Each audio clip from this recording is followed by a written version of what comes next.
Are you ready for this? Because I'm not ready for this. Quack, quack. I have never needed counseling for a book that I've read.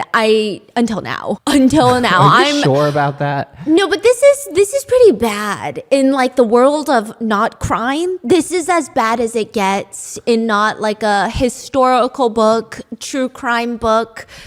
None of that. This book makes me want counseling. I'm throwing up. It's as bad as they say, but that's why it's so good. Because it is so bad. You're like, this can't be freaking for real. And then you keep reading the next page and the next page.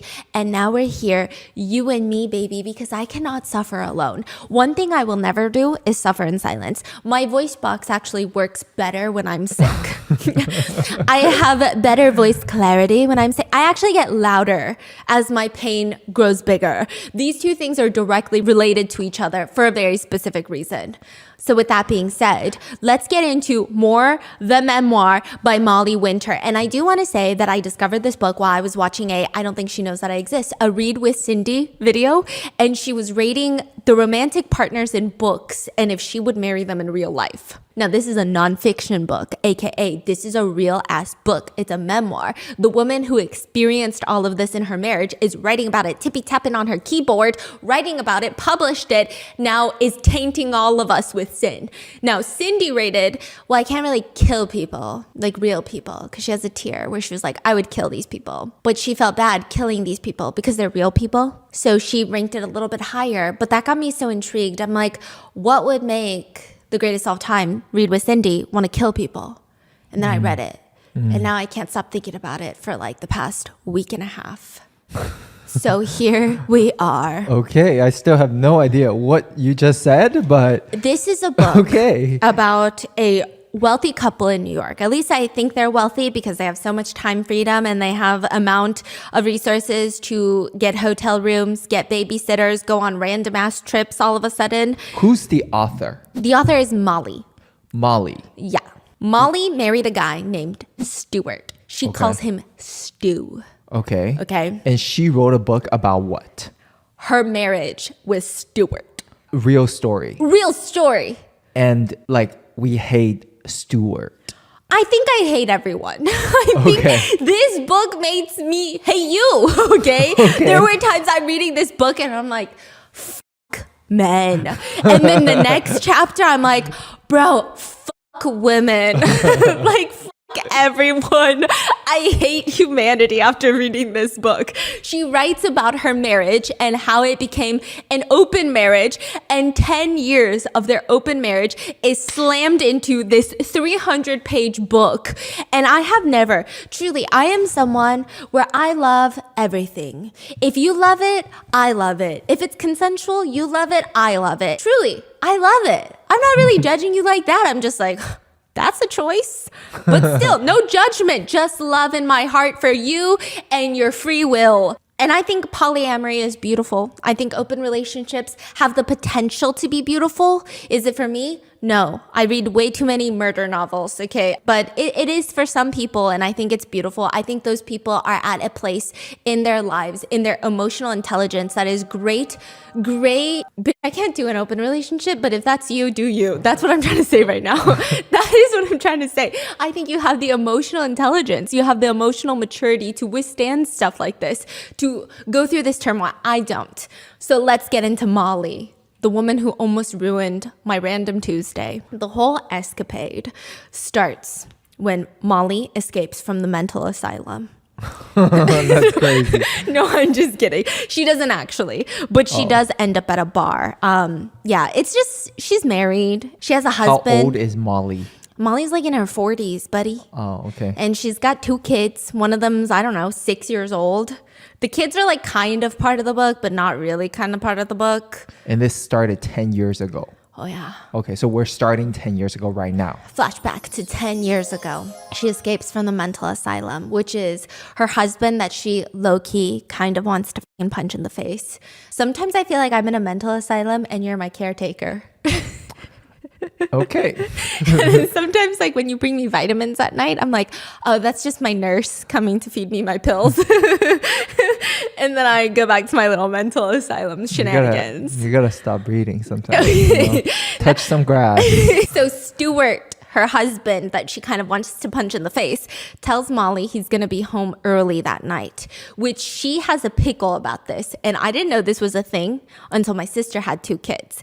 Early to Stuart means early enough that Molly is still awake, but late enough that he doesn't have to shower their 2 sons and help put them to bed, which according to my sister is absolute hell on earth. The planet is on fire every time she tries to put the girls to sleep.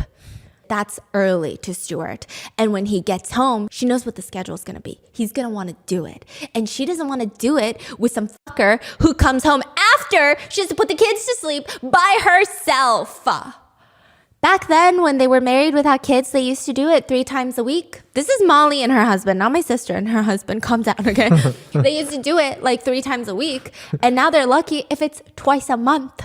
And it's probably not even the good stuff. It's probably the, let's get this over with type of stuff. It feels like a wifely obligation. And Stuart feels like Molly's not that into it. So he tries to spice it up. But his version of spicing it up probably just pisses off Molly because his version is just a surprise finger in the bum bum. What? Yeah, he's like, let's spice up our marriage. Surprise! Finger in the bum bum. Okay, why are you giggling? Yeah. Well, so she's grabbing her jacket and running out of the house the minute Stuart comes home that night. Because she's like, I'm not trying to get a finger in the bum bum. This is her escape from the mental asylum. Kids are asleep. Stuart just got home and she's running outside. She has nowhere to go. And she runs into an old colleague of hers, Kayla. Kayla drags her to a bar and she's like, come, it'll be fun. I'm meeting with friends. She gets to this random bar in Brooklyn where all of Kayla's friends are there. Young, hot, childless people. And there's this man behind her with this deep voice, green eyes, wearing jeans, slim hips. He looks young. He looks like he's not a dad. He looks like a daddy, not a dad. He gets her a beer. I'm just curious, how did you end up getting dragged here? He's asking her, Molly. How old is he? He looks 8 years younger than her. 8 years younger. Okay. He doesn't look, he is. He's 8 years younger than her. So she's 40 and he's like 32. Exactly. Okay. But he has a air of youth, the air of youth that someone without children can only have. You know what I mean? That's how Molly is describing these people. Okay. To her, there's people with kids and then people without kids. People without kids, they be living life. They be living, okay? So then he's like, where did Kayla drag you and find you? And she says, I escaped from the mental asylum. That's a pretty close guess to what I was thinking. You have the air of an escapee. And she's like, I have 2 kids. Already, red flags. Molly says she starts getting upset that she just confessed that she has 2 children. She keeps hiding her hands when she realizes that she still has her wedding band on and she's regretting telling him that she's a middle-aged woman with kids. But instead, this guy named Matt is quite understanding. Is Matt also real? Everything's real, Everything's right? real. These people are all real. So she's like exposing these people too? I don't know if she changed their names. Oh, okay. She doesn't really put their last names, I think. Okay, got it. And he's like, no, I get it. I mean, not personally. I don't have kids, but my sister has 2 kids. She lives in Iowa, but I visit her a lot. That's probably how I recognize the look on your face. So she has no makeup on. You know, she barely put on deodorant this morning. She's been running after the kids all day. And she's like, it's that obvious. Not in a bad way. You just look like someone who needs to decompress. So that night. Damn, he's smooth. Oh, yeah. That night they played darts. Matt pays for all of Molly's drinks because she didn't bring her wallet. And by the end of the night, Molly writes her number down and gives it to Matt. The purpose is that she owes him. But Kayla's so confused. Why are you giving your number to Matt? Matt is 8 years younger than you, which is besides the point because you're married with kids. And Molly's trying to reassure her, it's literally nothing. I am married, Kayla. Yeah, if you say so. It is the best night that Molly has had since her kids were born, which makes her kind of feel shitty and guilty. So she rushes home, and the minute that she steps out into her Brooklyn apartment, the toys are everywhere. Everything is everywhere. It's a mess. It's back to mom life. She runs into the bedroom, and Stuart is awake, reading on the bed. Look who's back. She feels like a little twinge of guilt. She runs into the restroom, and she pees with the door open. Because that's what you do when you have 2 kids and you're married. And she's sitting on the toilet. I thought you would be home in less than an hour. I would have called you, Molly, but you left your phone. Sorry. She left her phone? Yeah. That is crazy. So where were you? I was getting worried. I didn't even make it down the street. I ran into Kayla and we went out for a few drinks. Kayla? Yeah, one of my teaching friends. You never met her? So weird. Ah. Then who's Matt? She's That's like, fucking crazy. what the f-? She flushes the This toilet. is unreal. Yeah, no, it gets worse. This is nothing, honey. This is elementary. Just you wait. She flushes the toilet to buy some time. Matt? Oh, Matt. He was at the bar with Kayla. I think he's one of Kayla's friends. How do you know Matt? He sent you a text a few minutes ago. Oh. What did it say? Stuart reads it in a sexy voice. Great meeting you tonight, Molly. I hope we can do it again soon, Matt. Like I said, he was at the bar with us. I had to flirt my way into getting a few drinks because I forgot my wallet. And he's like, well, looks like you did a great job in getting some free fucking drinks, bitch. Molly's face is turning red, but she's trying super hard to play it all cool. So like, it was nothing. And he asks her, are you going to see him again? What? No, why would I see Matt again? Why not? Because I'm married to you, remember? Oh, I remember. And we have kids, and Matt is young and single and definitely not interested. Well, he sounds interested. Seeing his text message made me a little crazy, actually. Wow. And she's like, what the fuck is going on? Oh, well, I don't know if she's thinking that. I'm thinking that for sure, though. Me, Stephanie Sue, reading this, I'm like, y'all are weird, okay? Yeah. He's pissed or not pissed? The energy is like horny. Yo. If I'm being so real with you right now. And, well, I'm glad you had fun, you know? And she's like, yeah, well, it's not happening. I'm not going to see him. And Stuart tells her, it'll happen if you let it happen. So I've decided that you can go out with him again, so long as you tell me everything. He wants her to porky Matt. And he wants to know about it. Oh, yeah. He wants to hear the details and think about it and talk about it and do all sorts of nasty stuff. He wants to sit in the chair in the hotel room. That's facing the bed, that singular armchair, the CUCK chair.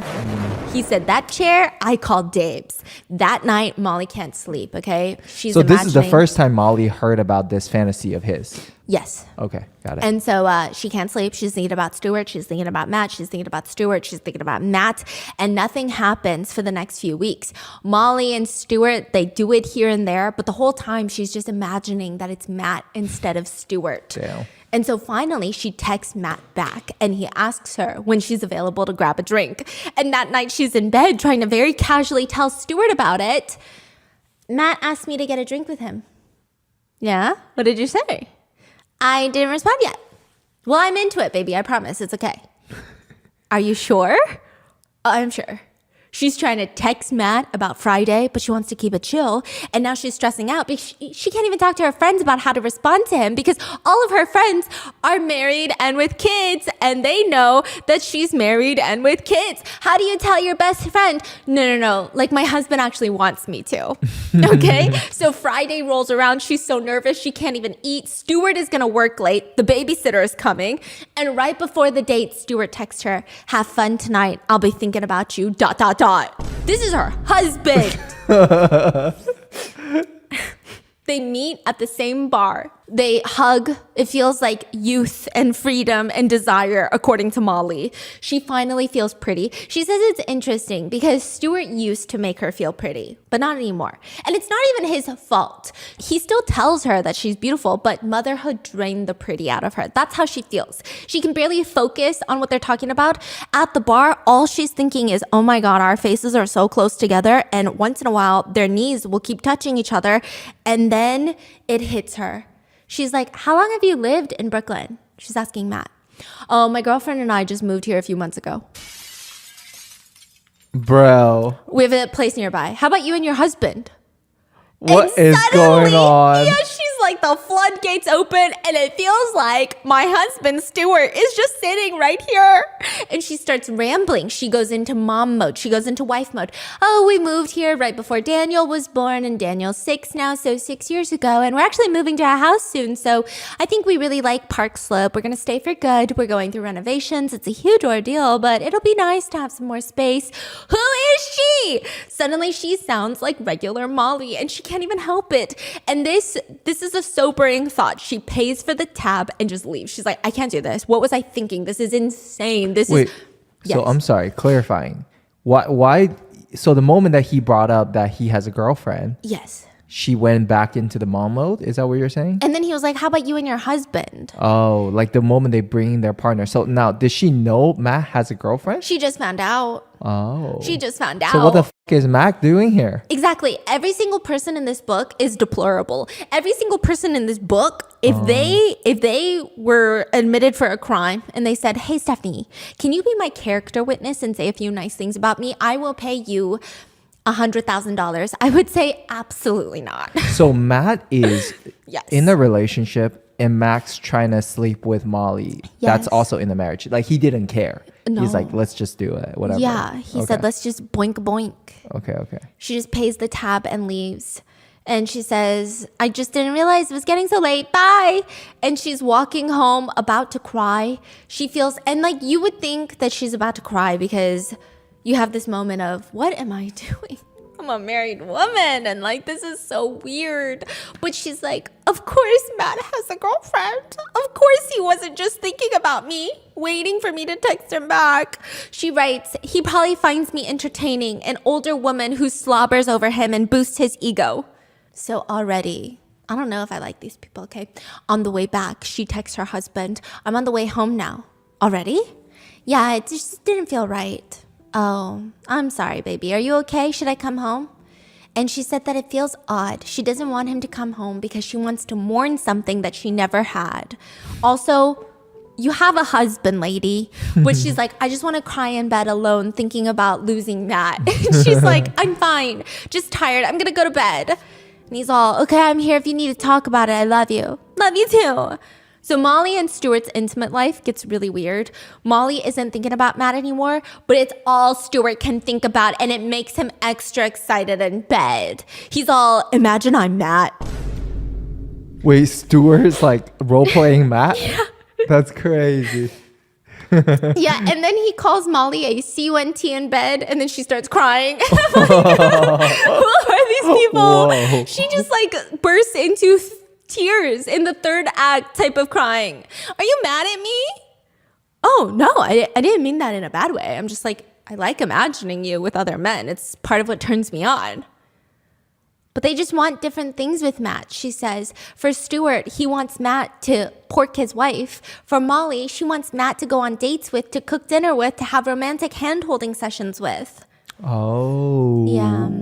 Then a year passes. There's going to be a surprise birthday party for Kayla, and she is invited, and so is Matt. Molly quickly RSVPs, and for the next 2 weeks, she keeps checking the email RSVP list to see if Matt is RSVPing. Oh my goodness. And finally, the party rolls around, and she's reaching for the pitcher of beer, pouring herself a glass when she hears the voice behind her.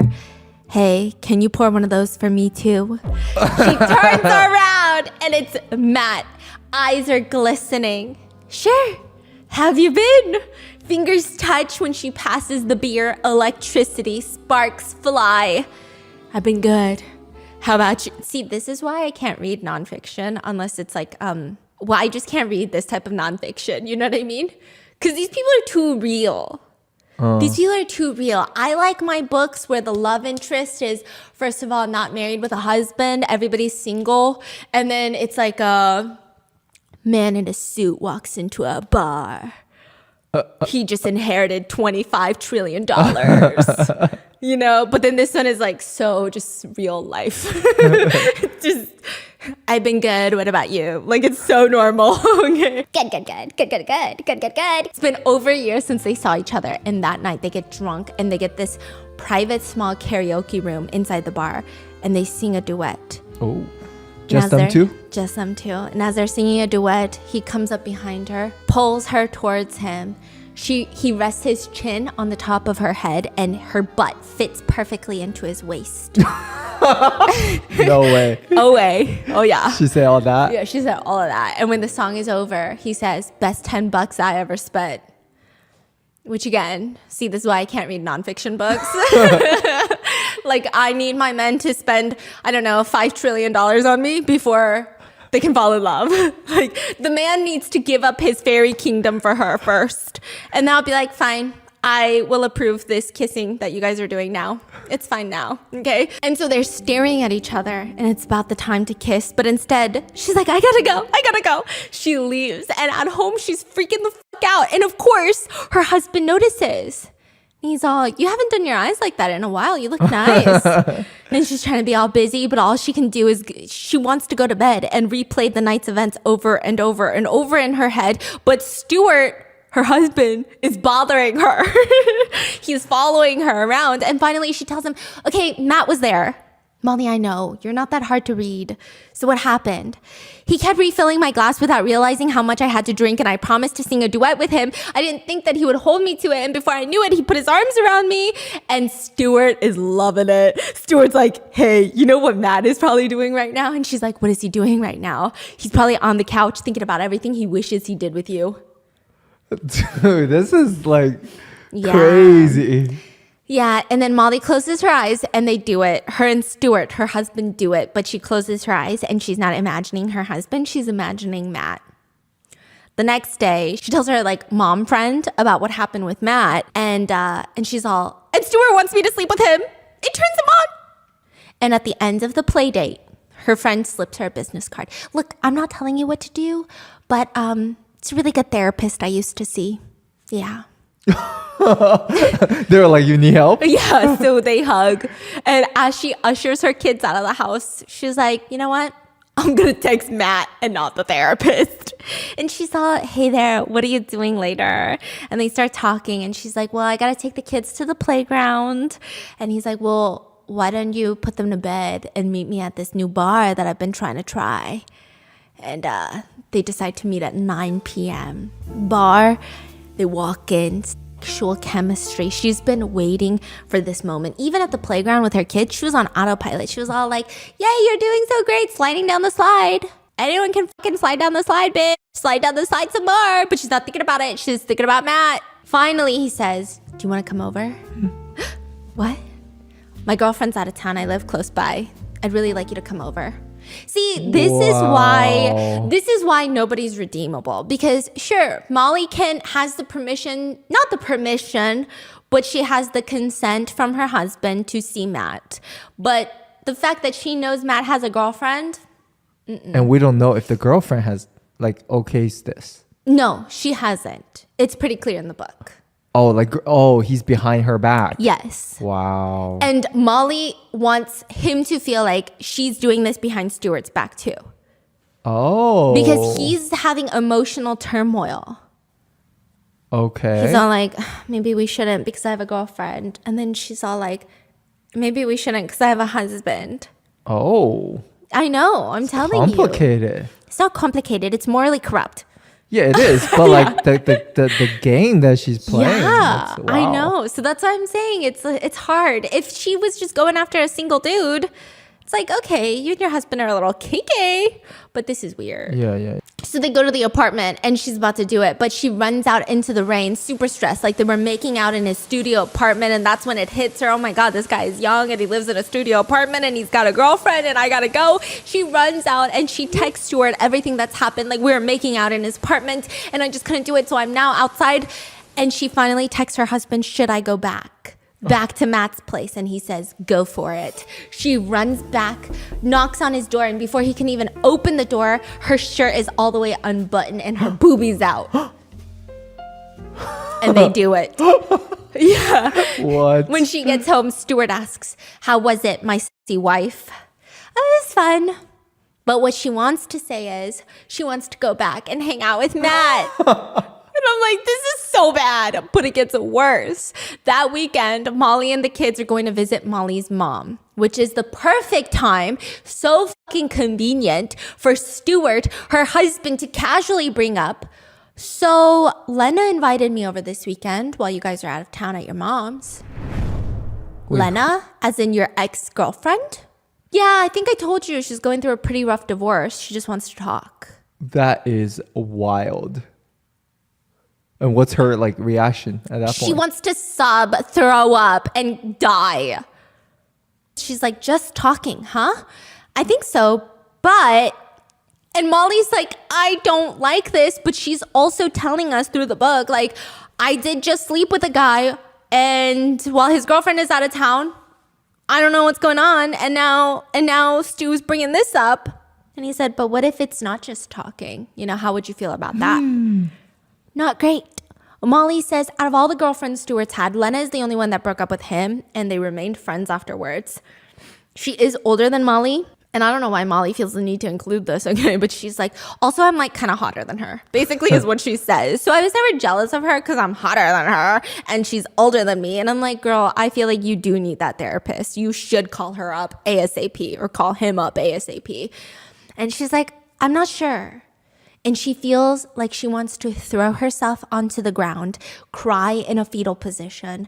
But she says, I guess it's okay. I mean, it's not fair if I'm the only one who gets to. And he's all cool. I mean, I doubt anything's going to happen. She's still pretty hung up on her husband. But I just wanted to make sure you're okay just in case. Uh-huh. I get it. And you're sure it's okay? Yep. And she looks at him and she's thinking, does he know I'm lying? And I'm like, bitch, of course he knows you're lying. Like, he knew that you went and hung out with Matt without you even telling him, and suddenly he's fucking dense and doesn't know that you're lying? He can tell. But instead he's all, I'll drive you to the airport tomorrow.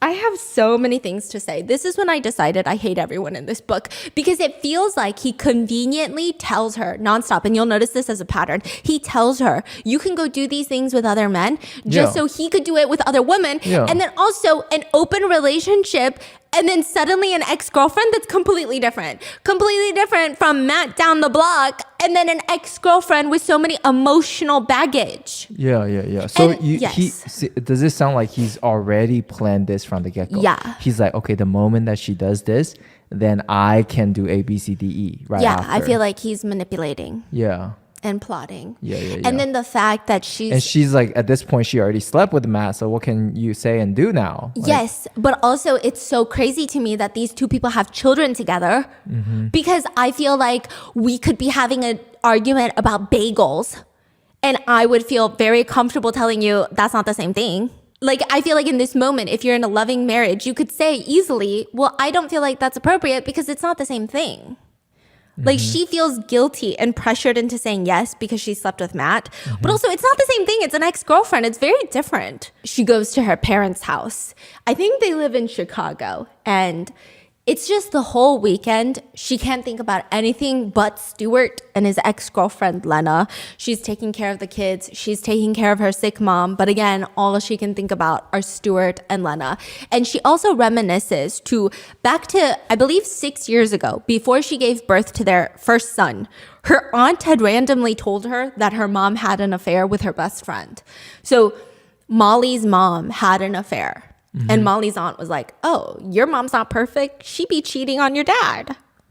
And I don't know why she just thinks about that. I guess the open relationship and all of this is bringing it to the forefront of her brain.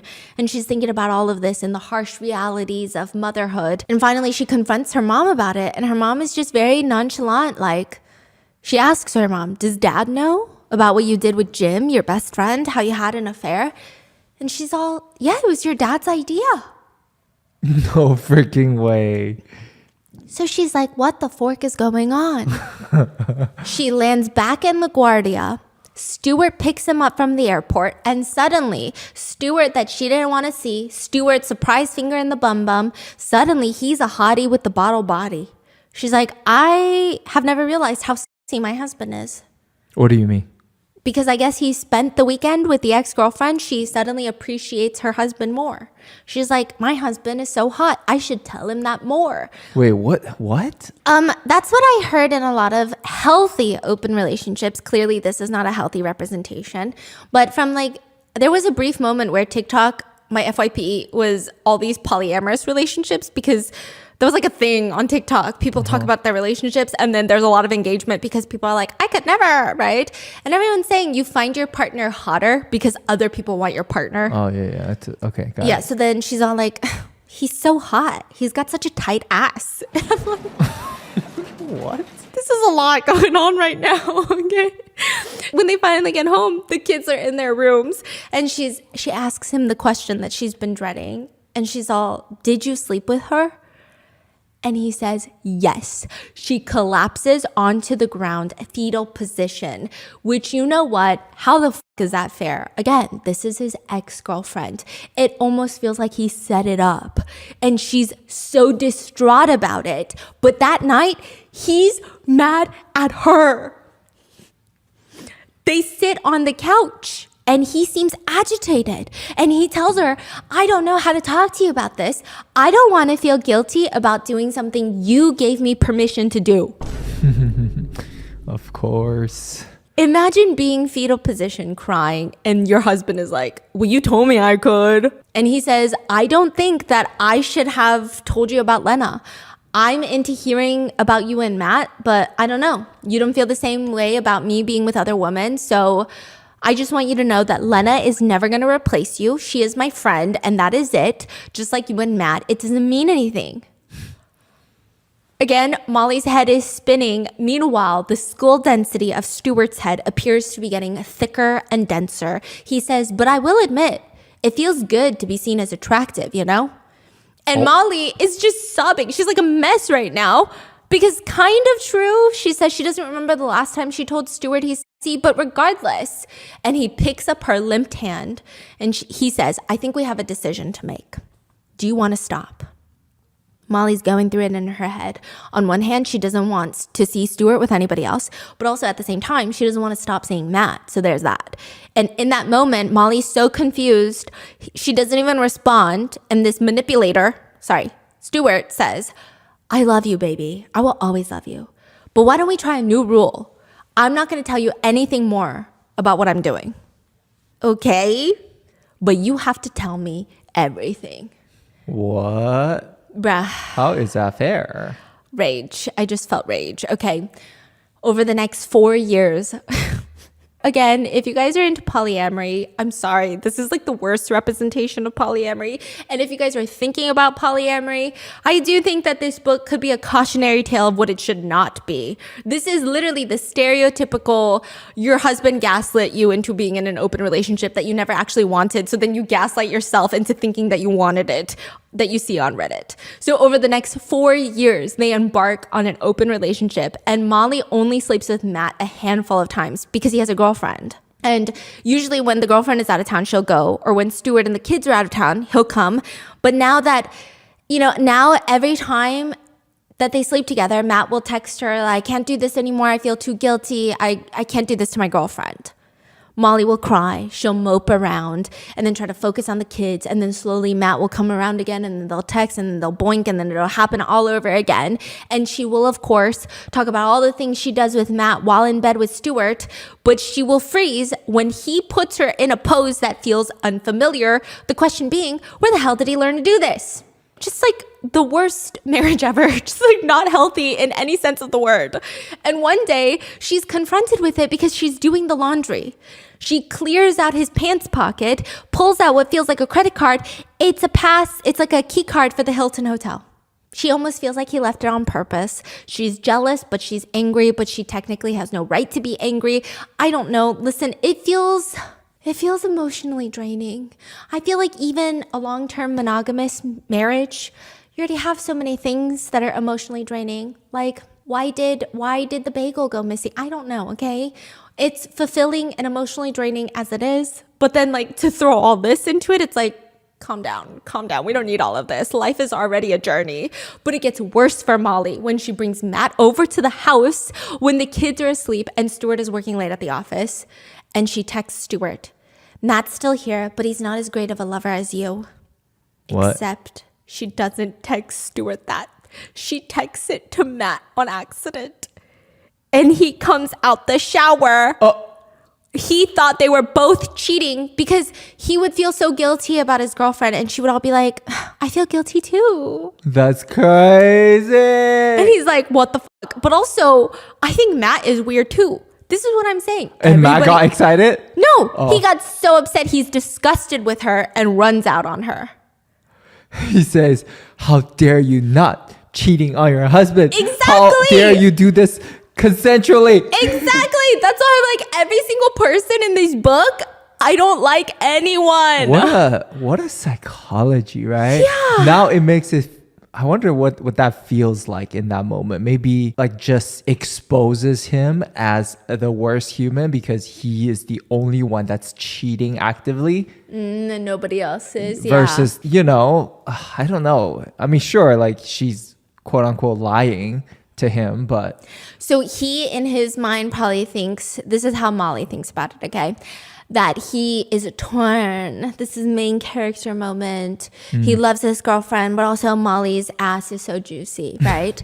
But then now he feels like for Molly, he's just a fun time to be used by Molly and Stuart. Stuart likes to hear about it, so Molly will do it and then tell Stuart about it. He's a pawn in their marriage.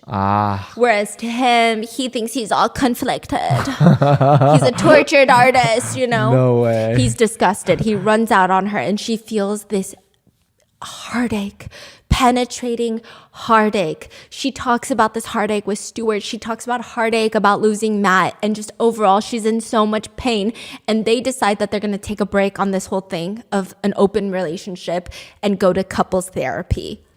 That's crazy. Okay. And the therapist, the therapist goes, I don't get paid enough for this. Just write a book. Okay, so she actually sees an individual therapist and a couples therapist. There's a lot of therapy bills. This is what I'm saying. Like, also a lot of Goodreads reviews say that the privilege that they have is never addressed. They live in this really nice area in Brooklyn. They're constantly getting babysitters, paying for hotels. They got multiple therapists on call. Yeah, and she's just like over here, hee hee ha ha, I have the worst life ever. It's a very self-indulgent memoir, I will say that. And so she goes on to tell the therapist, and the therapist, her individual therapist, just tells her, I mean, you've told me why Stuart wants an open relationship. You've told me why your parents kind of had one, yet you've to tell me why you want an open relationship. So in this really weak moment of wondering, do I want a relationship that's open? She calls her mom and asks, do you think sleeping with other people will ruin my marriage? And her mom says, definitely not. Well, how can you? Definitely not. It's crazy. She's like, well, how can you be so sure, Mom? And she just explains, because you and Stuart have two magic ingredients. You guys talk to each other and you love each other. If you keep doing those two things, opening yourself up to new experiences can only make your marriage richer and stronger. Listen, I'm sorry. I don't think that they have good communication in their marriage, but I digress. And she's all, Mom, you make it sound so easy. Was it easy for you and Dad? Didn't Dad get jealous? Didn't you get jealous? She says, I can't speak for your father's experience, but I will say it's not easy. Not one bit. We sometimes stayed up all night talking things through, but if I had to do it all over again, I wouldn't change a thing. But Mom, you and Jim, the guy that you had an open relationship with, were best friends. You guys are still friends. The guy that you were porking on the side. Maybe that's why you have no regrets. I barely know Matt, and he's so upset with me. Oh, sweetheart, don't you worry. There will be many more. There will be many more Matt? Yeah. Oh, that's so bizarre. Like I said, everyone is weird. Okay? Just, I don't know. Okay, here's what I think is weird. It's not the fact that her mom is also in an open relationship. It's the fact that nobody is honest about anything. I don't think an open relationship is for every marriage or for everyone. And like clearly the way it happened for Molly, I feel like a good mother or a good friend would tell her, this feels a little gaslighty. Like you should really think about it. It's only your decision to make. But instead everyone's like, fuck yeah, it's the only way to live. It's so bizarre. Okay. And that's when Molly realizes it wasn't just once that her mom had an affair or whatever. So this next thing she decides, okay, I am going to have an open relationship with my husband, Stuart, but I'm going to make rules. So here are her rules. Don't date an ex-girlfriend. Don't date an ex. Don't date anyone in the neighborhood. Don't date anyone that lives long distance. Don't date anyone you work with. Don't fall in love. Only go on a date night when I also have a date. So she's telling Stuart, you can only go on a date when I have a date. No going to anyone's house. No daytime dates. No sleeping over. No dating anyone you might fall in love with. No playing chess or watching a movie, because those are things only we do. Don't date anyone too young. Don't show me pictures of who you're dating for at least a year. Tell me a little bit, but not too much. And seriously, no falling in love. And don't text me right after a date. Which sounds like she has boundaries and rules for life, right? Okay, so tell me why Molly, who is free to sleep with whomever she pleases, decides that she's gonna go on Ashley Madison to find dates. Okay. What? Oh, everyone's like, wait. Married. Ashley Madison, everybody's married. Okay. So I'm like, why would you do that? Why don't you just go on Tinder and go sleep with a bunch of single men? Because you consent, the men consent, and Stuart consents. Everybody's happy. Yeah. But she goes and exclusively finds married men who want to cheat on their wives. And it's very clear throughout the book that Molly has a lot of insecurities, and she kind of feels power, I think, in that. I don't know. So how did she justify her going on, Ashley Madison or whatever? I guess they're gonna cheat anyway. Oh, Yeah. she's saying these men are wanting to cheat regardless. I might as well just sleep with one of them. Yeah. I see. She goes on the website, and the tagline for the website is "Life is short, have an affair." Men must pay, women are free to join. Also, taking the morally questionable actions another step further, she constructs an alter ego on Ashley Madison as a, quote, spicy Latina. Yeah, basically, if you will. To say that, okay, she just casually says, the twin sins of cultural appropriation and misrepresenting myself to men with Latina fetishes hardly seems important in the world of Ashley Madison. She's like, bruh, these men are bad anyway, so like what I'm doing is not that bad. Wow. What the fuck? Okay, she also writes, within 24 hours, Mercedes is a hit on the website. And she writes, and she eats up the attention like a warm plate of churros. Bitch, imagine she's creating an alter ego of a submissive Korean woman on a dating website. I love being bossed around. I'm so submissive because all East Asian women are so submissive. And she eats up the attention like fucking Korean barbecue and kimchi. I'd be like, you are so racist. Like, she's racist, okay? Allegedly. Now, her first date is with this guy named Mike at a bar. And he's just so shocked that she looks like the photos on Ashley Madison. And he goes on this full rant about how another date that he went on, trials and tribulations, the picture that he saw of the woman he thought he was going on a date with looked 20 years old. She looked 20. And the picture of her is standing in front of a massive billboard. And it's the billboard for a James Bond movie that recently came out. So it must be her, right? But then she shows up 30 years older. And he's telling Molly, I don't know how she aged so fast. It doesn't make sense. So I was trying to nicely ask her, because I can't just be like, hey, so in the span of like 2 weeks, how did you fucking age 3 decades? And she just explains, oh yeah, that's my daughter's picture. But everybody says we look exactly alike. Bro, using your daughter's photo on a dating website is like, wow. Yeah. Dude. Didn't I tell you everyone, the bar is in hell? Like everybody's in hell. This is a book from people in hell. This is what hell feels like. And then the fact that he's talking to Molly about it as if like he went through so much in his life, trials and tribulations. It's just so hard to cheat on my wife with someone hot. Like that's the way he's presenting this information. Oh my God. And he's impressed by Molly, and he says, I just have to say that you are absolutely gorgeous, way hotter than even that lady's daughter. Molly says this is exactly the validation that she craves. Molly takes Mike to a cheap motel, which it's crazy because she's very raw in the book. When she's at the bar with Mike, it's this hot and steamy experience, but suddenly the place looks gross. The lobby is gross for this motel. They're glancing around. They try to get hot in the elevator, but it's just awkward and gross. Once they get up to their room, they got to use the restroom, and his hard drive keeps going into soft pillow mode. And then she's just trying to get it over with using her oral devices. And again, this man is married, and Molly writes, I do derive a kind of pleasure. I imagine this is the first satisfying orgasm he's had in years. And she says, and I feel special. She's honest, huh? Yeah. Is she very, very honest about everything? Yeah, so honest that it's like a train wreck. And you can't stop reading. She needs 25 therapists. But she, I don't know if her honesty comes from a place of wanting to be as raw as possible or the fact that she thinks that this is totally normal. I feel like she thinks this is totally normal, if I'm being honest with you.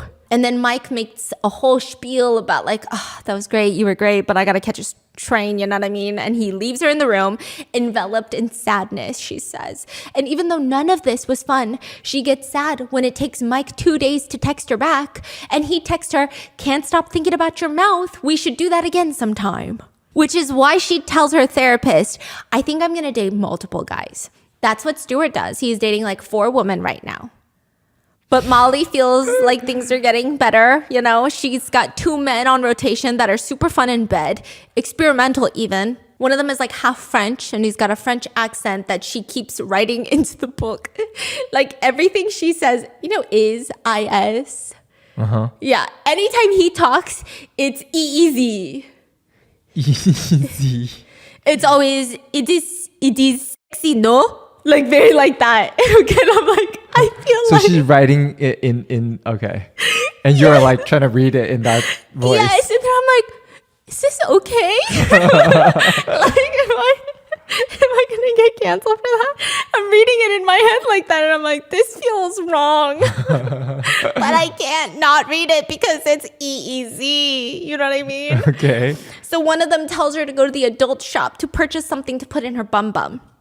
And she goes and she buys it and she tries to experiment it with that at home because she had talked to the sales lady who sold it to her. And they were like, yeah, you got to start with like 10 minutes first, then 15 minutes. And then some people love it. They like sleep with it. And she's like, that's weird. I can't imagine just like catching some Z's with this in my butt. But bun bun. bun bun. She puts it in her bun bun and then she texts Stuart to come upstairs. And like I said, she's rich because like upstairs in New York, come upstairs is crazy, okay? She's like, come upstairs to see what she's doing. I guess he takes too long doing whatever he does for work. And she's just face down, bum up with something in her butt. And he just walks in and is like, is this an invitation? But at this point, it's no longer pleasurable. She said, at this point, it's just painful, And she said, well, that's what I was thinking when I texted you, but now it's starting to hurt. And he looks confused and she starts getting angry. Why did you take so long to come upstairs? And he's like, why are you angry with me? You bought a toy to use with your boyfriend and you're yelling at me because I couldn't come up fast enough to test drive it? And she starts screaming and crying. I bet you took your time because you're so tired from having sex with like a million other women that you don't even want to have sex with me anymore. Which you would think, okay, can I just say throughout the book, Molly has multiple mental breakdowns. What is going on, okay? When I have a mental breakdown, it's a mental breakdown and you want support from your partner, regardless of what the mental breakdown is.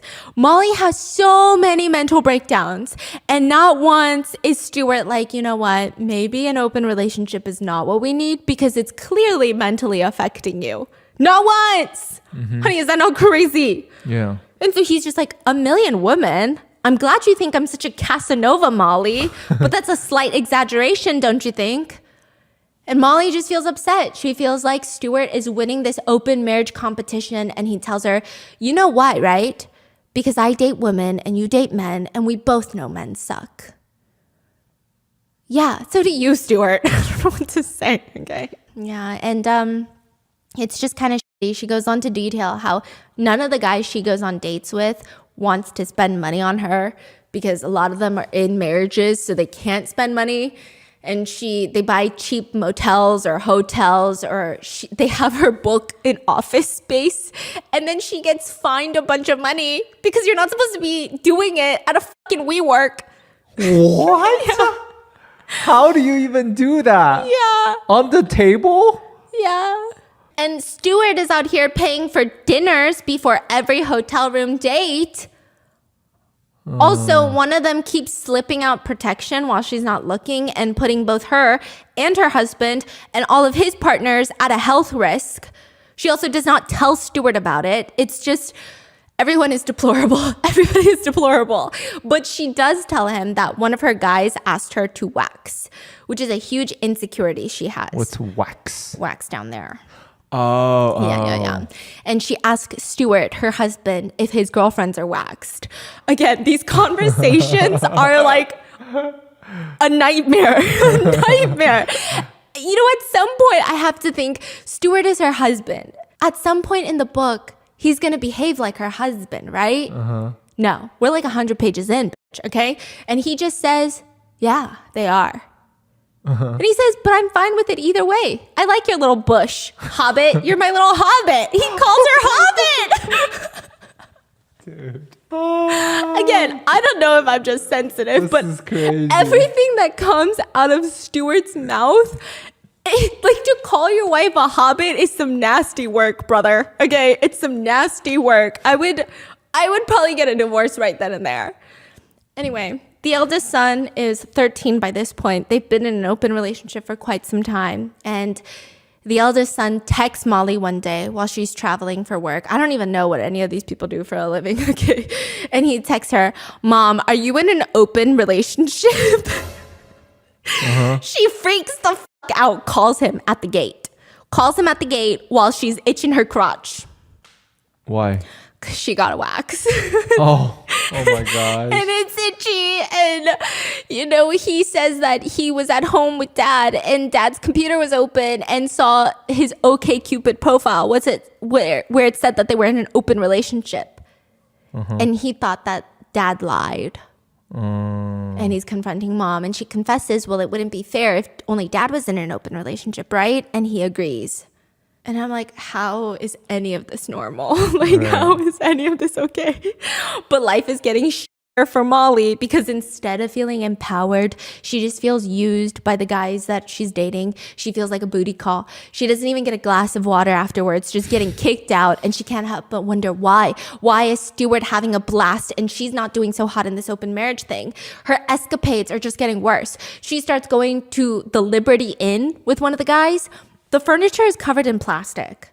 It's a cash preferred type of place. The front desk will call the room before cash runs out on the time. It's like hourly, not nightly. There's mirrors on the ceiling. Also, most of them have a wife, you know, and tries to convince her to go to a group sex club in Manhattan. She doesn't want to go. She feels uncomfortable. And he tells her, perhaps it's time for him. This is the French guy. Perhaps it's time for me to find a new button. I'm like, what? What button? And Molly says that when they first started dating, the French guy's mom told him, and he told her subsequently, women are like buttons. If you lose one, you can always find another. This man is married. Damn. This man is married. So Wow. she says no to a sex club. He gets very offended, tries to manipulate her and tries to guilt trip her into going to a sex club. And she says no. And he says, okay, time for me to find a new bitch. That's when she has a full-blown mental breakdown. And that is how she and Stuart find themselves at a nice old lady's office, a couples therapist. Molly starts talking first. We're here because I don't want to be in an open relationship anymore, but Stuart wants to be. Stuart tells the therapist, it's not that I want to keep the marriage open regardless of Molly's feelings. It's just she's unhappy right now and I get it. What if she gives it time? She will find somebody new and feel differently. So Stuart is arguing that Molly wants to constantly close the relationship nonstop when she's having a bad time with her guys. But then the minute that she's having a great time with the guys that she's seeing, she fucking loves an open relationship. But Molly's like, I don't want someone new. I just want you, Stuart. And he says, you have me. You always have me. Well, it doesn't feel that way. I feel so alone. You're not alone. I'm here right next to you right now. Which, what the fuck? The fact that she's crying and he still says that is kind of insane. So in couples therapy, she tries to tell him, I want you to take me to breakfast. Last week, you took Beth out for breakfast and it hurt my feelings because you and I never do that anymore. And I love breakfast. And he says, you certainly do. I will take you out to breakfast this week. Pick a day when you don't have workshops or meetings, and we will go while the kids are at school. Is that it? And then suddenly she says, well, now I feel like you're just checking an item off the list. I want you to want to go to breakfast with me and for it to be your idea. And now he gets mad. Oh, I can never win. No matter what I do, she's always upset. And the couple's therapist is just like letting this happen. She gives like the worst advice. Then afterwards, she's like, you know what? I'm going to give up Ashley Madison, not because it's a morally bankrupt thing to do, but because I'm going to try OkCupid, because that's what Stu does. And Stuart's having a good time on OkCupid. So she goes on OkCupid. Is that just a regular dating site? Yes, but you can also say like open relationships. So you can meet other people in polyamorous relationships, right? Molly then goes on to OkCupid and she creates this whole profile explaining that she's in an open marriage. Now, she meets her next friend, probably the only redeemable character in this book, maybe, a guy named Liam. And he tells her that he's solo poly. So this is like the first person in a healthy polyamorous situation. Solo poly meaning that he's solo for life. He never wants to get married, but he takes relationships very seriously. And it's fascinating, like when Molly writes about him, the way that he interacts with her, she says, this is a man that's not afraid to fall in love. So he's just falling in love with everyone. And he feels like partners and romantic relationships are like friendships. Lifelong, very serious, loving relationships. Sometimes friendships don't work out. You feel the pain. And that's the life that he lives. He is so open that he even meets partners through other partners, which she thinks is crazy because the idea of liking Stuart's girlfriend is insane to her. Like to her, Stuart's girlfriends are like her enemies. And he tells her, I'm assuming you haven't experienced compersion yet. And she's like, what? Compersion. It's the positive feeling you get when your partner is with someone else. Kind of like the opposite of jealousy. And she's like, no, I've definitely never experienced that one. I didn't know there's an opposite of jealousy. Yeah. Compersion. Compersion. Yeah. I gotta work on myself a bit to see if I can find that feeling somewhere. It's usually for open relationships. Oh, okay. Okay, yeah. So the compersion, he says it's in a book that you need to read. And she stops by The Strand, the bookstore, and she buys a book called The Ethical Slut, which, okay, some people say it's like the Bible for open relationships. But when I went on Reddit, because I was reading reviews about this book, other people were saying this book was not the best. So I don't know. Take it as you will. And it's the practical guide to polyamory, open relationships and other adventures. Now, according to Liam, polyamory is it's supposed to be a good feeling. Everybody's supposed to have fun. There's not supposed to be negative aspects. So he invites her to poly cocktails where you meet other poly people, to which that night she casually asks Stuart, well, I don't know what their kids are doing. Oh, they're on their way to see the kids at the kids' play. So they're getting dinner before they go to the kids' school to watch the kids having a play. And he's like, oh, yeah. I was dating a girl named Tinkerbell. And she's just like, okay, I'm going to go jump off the roof now. And he's like, yeah, I was dating a girl named Tinkerbell and she took me to poly cocktails. I wasn't really into it because it felt like everybody goes to poly cocktails so that you meet other poly people and then you go to a second location where you just have like a big orgy. And then she's like, so why weren't you really into Tinkerbell? Oh, she's got tattoos all over her back and her nipples are pierced. And you know I'm not that into that kind of stuff. First of all, it's hot, bitch. Okay, second of all, what? And she's like, was there anything you liked about poly cocktails? And he said it was fun, you know, the part where you just like watch everyone do it all together at the same time. He said it's having a front row ticket to your own intimate video.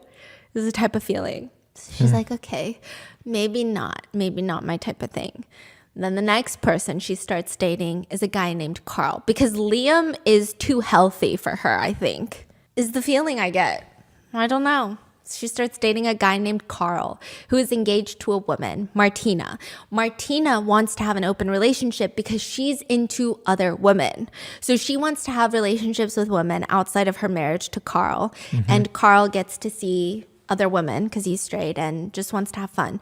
He invites her over one day and their house in Brooklyn, their apartment in Brooklyn is like a spa. He even offers to give her a foot massage and she feels like she's breaking all of the cardinal rules. Because first of all, he lives in the neighborhood and she feels like she's already falling in love with this guy. His sheets are hotel grade. The lights are dimmed beautifully. Candles are lit. And it is the biggest, best destination she's been to in her entire life, she says. I know. Wow. And then she turns around and she's having like a post-happiness glance and she sees this giant portrait on the wall of a naked woman with like a perfect supermodel figure. And she's like, who's that? Body like a cello, the instrument. Carl's like, oh yeah, that's my wife, Martina. Okay. So she's jealous. She goes home and she feels like she's falling in love with Carl. He hung his naked fiance portrait Yes. on the wall. Yes. Damn. I mean, they live together. Yeah, but still, that's crazy. Yeah, I guess Imagine 'cause like I hang you picture like Oh, just yeah, it's a as a lot. piece of art. Like, I mean, I think it's beautiful, but also like imagine when the maintenance man comes over. yeah, exactly. You know, Like, it's kind of like, hey, my wife. so it's very interesting. That night, Carl texts her that Martina came home and said that she is glad he did not change the sheets because she likes the smell of Molly's remnants, which Molly is so confused by because she doesn't like the smell of anything Stuart's girlfriend. So how is Martina just so open? But regardless, she tries going on other dates, but she and Carl decide that they're going to remain monogamous. Okay, this is so weird. This is very weird. Basically, they're in open relationships and they're married to other people. However, they're not going to date other people other than themselves. I am so lost. They're in Okay. open relationships, they're married, but other than their married partners, they're not going to date anyone else but each other. So Carl and Molly are getting extra serious. Okay, They okay. decide that they're going to delete their OkCupid profiles so that they can exclusively date each other and, you know, their actual partners. Okay. Again, I think polyamory is beautiful. I think open relationships are beautiful. I think this is just Okay. just fascinating, okay? But now it's causing problems in her actual marriage. At couples therapy, Stuart tells the couples therapist, it's hard to say what is wrong, but ever since she started dating this guy, Carl, I mean, he lives nearby, and I feel like she's always running over to his apartment. And when she's not over at Carl's place, she's texting him and talking about him. I feel like she's not really present with me anymore. Like, you know what happened the other night? And Molly's like, what happened the other night? Apparently, Sunday rolled around, Molly's making dinner, boys are playing video games, and Stuart is working in the dining room, and he loved how nice it was that everyone was together for once. And then he glanced at her phone, and she had texted Carl, I wish I could just escape and come over right now. Which, like, she's fucking making dinner. What do you expect for her to be like, no, Carl, I'm having the best time of my life? Molly's pissed. And she's like, I know it hurts, but you've been escaping from us for years. You never wanted to be home. And I was the one doing this for years and years and years. I did all the bedtimes. I did all the pickups. I did the cooking and the cleaning and the laundry and the shuttling the kids to the birthday parties and after school activities. So yeah, maybe it is my turn for an escape. And Stuart's like, shit. And the therapist is like, shit. Okay. Okay, everyone's just doesn't know what to do. Then later that month, Molly meets Martina. Oh, Oh, okay. yeah. There's snow sledding on the hill. It's snowing, and everybody's sledding down the hill. It's like a small neighborhood. Martina's there with Carl. And they got friends with kids. So they're like, everybody's sledding down the hill. And she runs into Martina, and Martina does not look happy. She's stiff as a board. She's pissed. Carl claims it's because he forgot to mention how hot Molly is, but the whole thing is weird. So to make it up, Carl's like, maybe we should go to a bar and you and Martina can break ice. They go to the bar, and Martina is very weird. She's just weird. She just seems jealous and angry all the time. Carl tells me you skipped a grade. Are you like a genius or something? Oh, Definitely not. Well, Carl seems to think you are. Well, that's because he doesn't speak English. So he's like German. And she's like, haha, that's so true. And she starts giggling. It's weird. They're like bonding over making fun of him. She also makes fun of her own husband, Carl, the whole night. Martina does, about his weight, his lack of a steady paycheck, his poor English, everything. wow. But at trivia night, Molly is answering all the questions correctly, and it's at the bar. It's trivia night, and it's pissing Martina off. And at the end of the night, Carl offers to walk Molly home, and Martina looks really pissed off, to which Molly says, no, it's okay, Carl, you don't have to do that. And Martina glares at him. No, he will walk you because that's clearly what he wants to do. He briefly steps aside to talk to his wife and then walks Molly home, even though the whole time she's insisting, like, you don't have to walk me home. Martina clearly is upset. And she's like, okay, if I tell you, you promise you're not going to get upset. Molly's like, I promise. She's jealous. Not that I'm with you, but that you are with me. And she's like, what? She thinks she would feel better if we all had a threesome. Bruh, what is happening? But only if you want to, no pressure. So Martina likes her too. Yeah, and then she remembers that Martina really likes straight women. Okay. Martina really likes to, I don't know. Yeah. Okay, got it. To be the first. But then Molly remembers that she actually had a threesome early on in her relationship with Stuart's ex, which, by the way, they called Wild Wendy. They called the ex-girlfriend Wild Wendy. Okay, I hate this memoir so much, but it's so good because it's so bad that I couldn't stop reading. Okay, she continues to tell Carl, well, let me think about it. And that's all I would ever want you to do. For weeks, she's ruminating about it, talking to Stuart nonstop. Stuart is like trying to converse with her about anything. Stuart's like, make it 4, please. Yeah, come on, let's get this over with. Okay, I'll bring all my girlfriends. It could be 10 people, get it over with, and you can shut up about it. He's getting annoyed. And she ends up doing it. She doesn't end up loving it. Doesn't hate it as much as her first one, but is not a fan. Now, things get complicated when it's not just Carl that likes her, but Martina starts texting her too. And she's like, how does Martina have my number? And Carl is like, what do you mean? She asked for it, so I gave it to her. And then all of a sudden, Stuart informs her that Carl is back on OkCupid.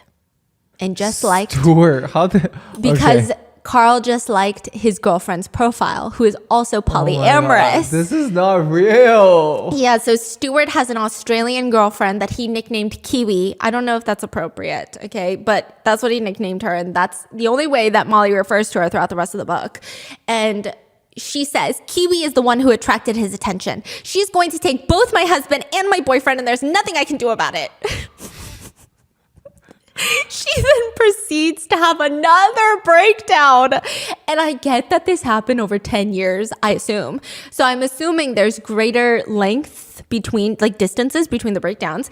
But it's starting to feel like an every Tuesday type of thing. And if it's an every Tuesday type of thing, perhaps maybe this is not the method of relationship you need in your life. I feel as if she just... I don't know. The answer is so clear. The answer is so clear. However, she gets ghosted by Carl. So she confronts him. She texts him, hey, you're on OkCupid. I thought we were going to delete OkCupid. I thought we were going to be monogamous. I thought we were falling in love. And he ghosts her. He freaking ghosts her.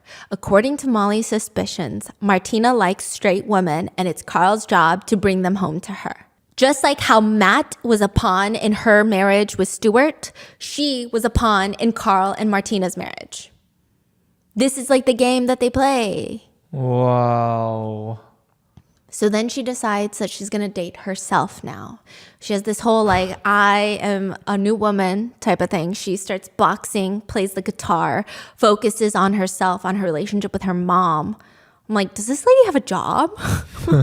Okay. Then one day she's going off into nature and she goes on this little vacation with Stuart. And they go on this hike and he starts talking about Kiwi, his girlfriend, Australian girlfriend. And he says he found this trail because Kiwi loves it and her kids love it. And Molly gets pissed off because her kids are like 5 years old and it makes her annoyed at herself because her kids are playing video games, but Kiwi's so fucking perfect. She takes her kids out into nature all the time. And he keeps going, did I ever tell you that one time Kiwi punched Evan, her husband, in the face? And she's like, no, why are we talking about Kiwi right now? No, you didn't tell me. A few years ago, when they first opened their marriage, Kiwi went on a bunch of dates before Evan even found anyone he wanted to date. So when he finally goes on a date with another woman, with Kiwi's full blessing, as soon as he gets back home, she punches him, closed fist, almost broke his nose, square in the face. Why the hell are you telling me this right now? Why is Kiwi's anger so goddamn amusing and my anger is something I'm never supposed to talk about? And Stuart tells her he can't do this anymore. He feels like she's always angry. Also, the fact that Stuart never really takes care of the kids and is like never home is like never addressed in this book. Like, he's just always like, why are you so angry all the time? And I'm like, I mean, I feel like I could list 20 reasons that you guys should probably fucking talk about, but they never really do. And when she brings it up in front of the couples therapist is like, yeah, whatever. So how many people are y'all fucking? Like, that's what it feels like. It's so horrendous. And he's like, you're just always angry all the time. I mean, depending on how good your relationships are, you're in a good mood and then you can't talk about anything but your relationships. Or if they're not going good, you're just angry all the time. And it's always my fault. And he says, you know what's so ironic? Kiwi thinks you're amazing. The story I told you about how she punched Evan, she told me that while we were discussing you. I told her how you're taking a break from dating and you're still letting me date, which is amazing, Molly, and I don't take it for granted. Kiwi was saying how much she admires you for being able to do that, for giving me something that makes me so happy, even though it's hard for you. And I do thank you for that. I really do. And with that, Molly feels better. I don't know why. I don't know how. Maybe I'm just dense and dumb, okay? But Molly starts feeling happier. And then she starts dating this new guy, Scott. That's probably why she feels happier. And after a few dates, she recalls thinking, this is how I felt on my first date with Stuart. And then she falls in love with Scott. Scott does overnight, watches movies with her. She's breaking all the rules. Yeah, even takes her on a weekend fishing trip. She meets with Diana, Scott's wife. Oh my goodness.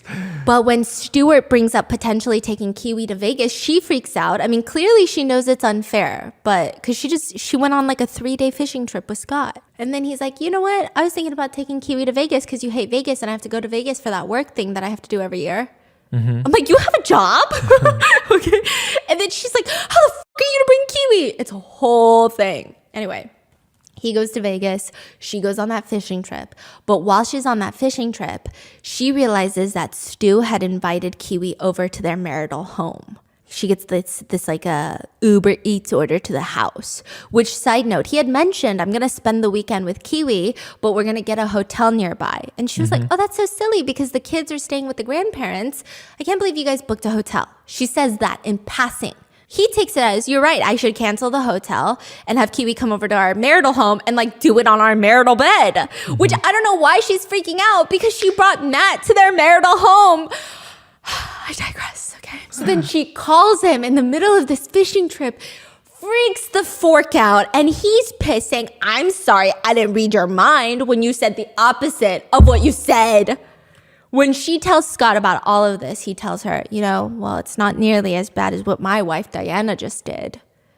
And he seems like he's in distress. And so she's like, okay, fucking what did your wife just do?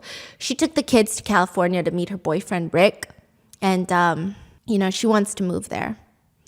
She asked me for a divorce a few days ago. Oh my God, Scott, I'm so sorry. Don't be sorry. Our marriage has been dying for a while now. Which, of course, later leads to Scott drunk texting Molly, will you ever leave Stuart? He will never love you the way I love you. But eventually he meets someone. And unlike Molly, that someone wants monogamy. And she even asks him, why can't you just see the both of us? And he's like, no, Molly, I want monogamy, okay?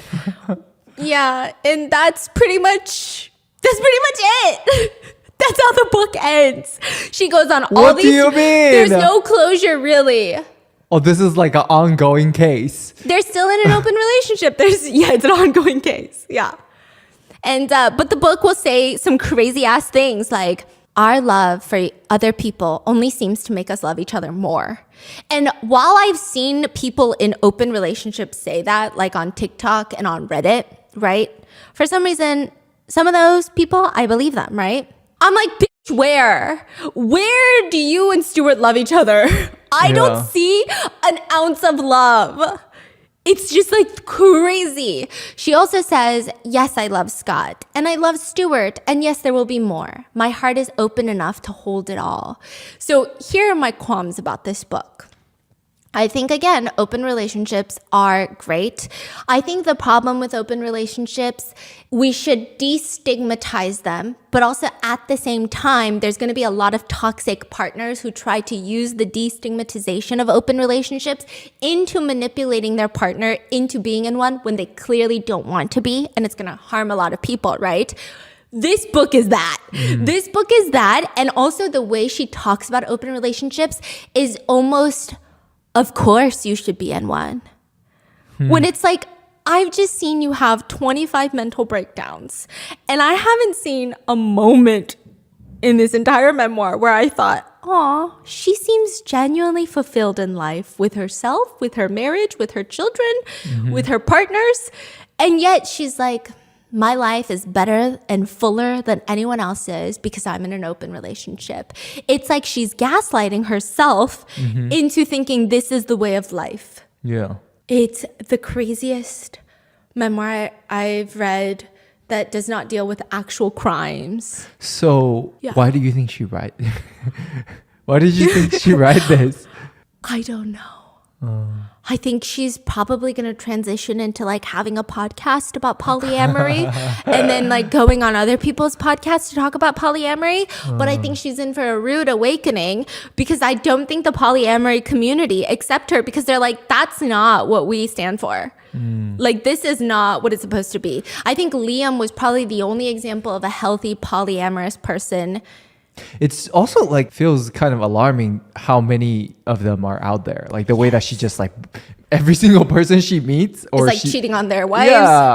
Yeah. It's just like, Yeah. there's so many. So many bad people. That's It's like, are we the minority here? Like, Is nobody happy in their marriage? Like, what's going on? Yeah. So please don't let this be a representation of polyamory, but also let this be a cautionary tale for people whose relationships clearly don't need to be open. What are your thoughts? Yeah, no, this book made me hate everyone. Let me know in the comments what are your thoughts, and I'll see you guys in the next one. Bye.